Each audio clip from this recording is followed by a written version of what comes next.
Hello everybody. Something very, very interesting happened recently. An interview with ToomeyTheBoss, the creator of Kitty News, and the owner of Tom and Sam. You see, since Tom was missing, we had an interview. Look at how that turned out.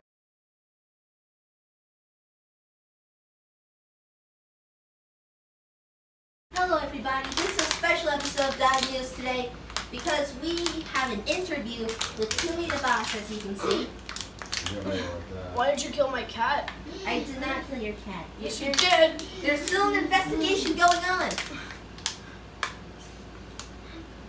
I think about 2 months. No! My cat! I'm gonna need to escort you out of the place. Fuck you! Sir, I'm gonna kill you! Sir!